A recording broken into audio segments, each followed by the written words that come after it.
Okay, in this video we're going to be learning about the structure of plants, the basic structure of plants, and also a little bit about photosynthesis. Okay, the diagram that's on the page shows you the basic structure of a plant, and you've got the same diagram in your OneNote or on your worksheet for you to fill in. Okay, so a lot of plants have flowers. The flowers, they're actually involved with reproduction, so they're the reproductive structures of plants. They're involved with producing seeds, and that's how plants reproduce. Now, plants also have buds, and the buds, that's where the plant is actually growing new stems or new leaves, so they're areas where growth is happening. Plants also have leaves. Leaves, that's the main place where photosynthesis happens. Okay, plants have stems, and stems, they've got two main jobs. First of all, they support the leaves and the flowers. But the other really important job that they do is that they're involved in transporting substances throughout the plants. So water, for example, that's got to get from the roots all the way up to the leaves. And the way that it is transported through the plant is via the stem.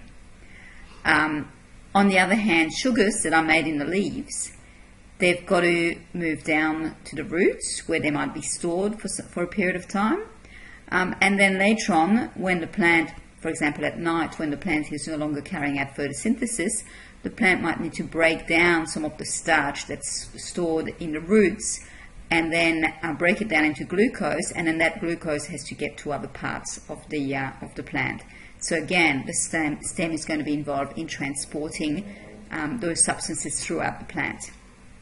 Okay, and then finally, the plant also has roots, and the roots also have two important functions. The first one is that the roots actually anchor the plant into the ground, so they hold it in place, but also the roots absorb water and minerals from the soil. Okay, on the previous slide, we saw an example of a typical plant, but lots of the plants that grow in our garden, or bits of plants that we eat, actually have quite a different appearance.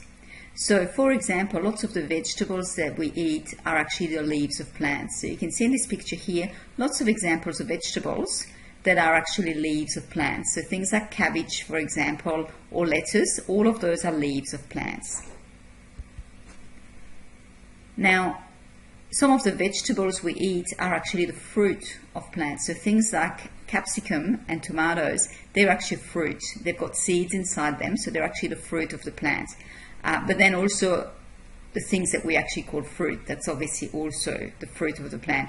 And one thing that fruit has in common is that the seeds are found inside it, and then those seeds can be planted into the ground, and from those seeds you can grow new plants.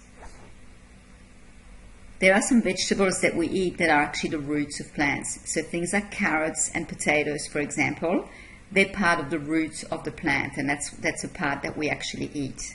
We even eat some stems. So celery, for example, and asparagus, they're actually the stem of the plants, and we eat those bits too.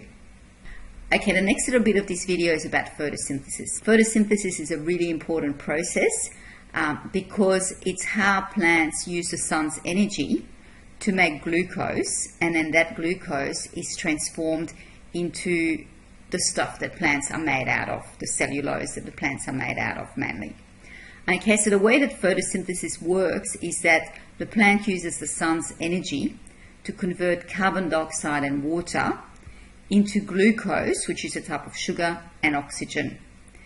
The carbon dioxide, that comes from the air. Okay, so the way that it gets inside the plants is that there are tiny little holes in the leaves that are called stomates, and the carbon dioxide enters the plants via the stomates. The water, that comes from the ground. Okay, so the plant soaks up the water, absorbs the water through its roots. And so the carbon dioxide and water are converted into glucose, which is a type of sugar. Now, some of that glucose, the plant uses straight away for respiration.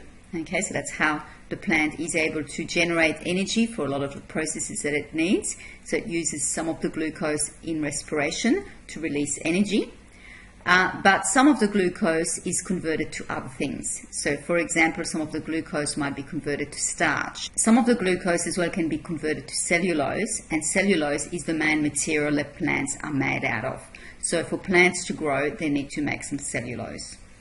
Okay, now photosynthesis, that happens in parts of cells that are called chloroplasts. So you might remember year 7 learning all about the parts of animal and plant cells, and you might remember learning about chloroplasts. So the chloroplasts are green little parts inside plant cells where photosynthesis happens.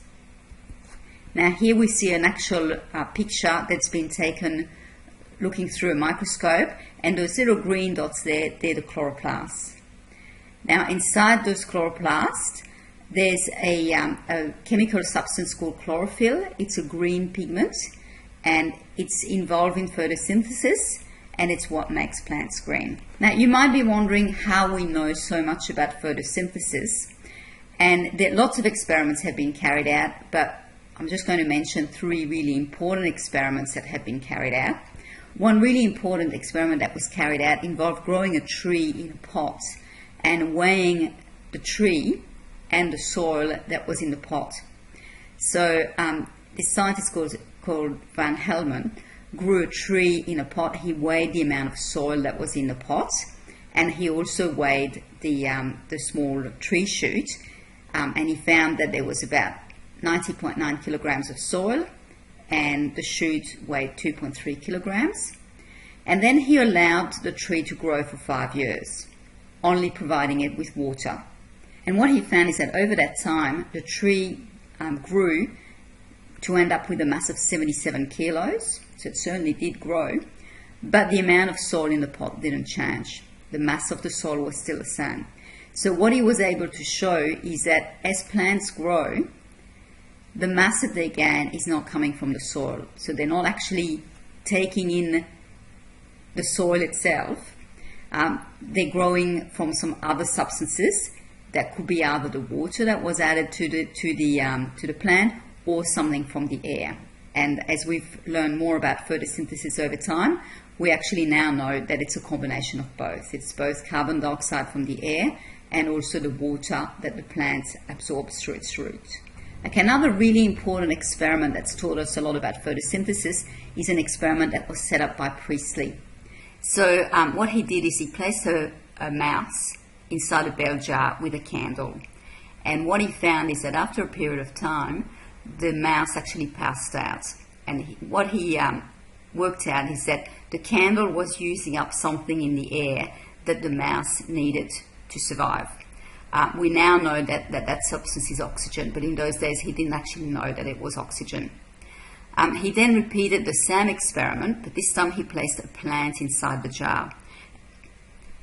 And what he found is that provided that the plant was big enough, the mouse was actually able to stay alive. So the plant was producing that substance that was needed to allow the mouse to continue to live. And again, now we know that what the plant was actually producing was oxygen. Now another scientist later on repeated the experiment in the dark as well as in light, and was able to show that that process could only happen if light was available. Okay, so that's a fair bit of information about photosynthesis. So make sure that you now complete the worksheet on photosynthesis before watching the second video.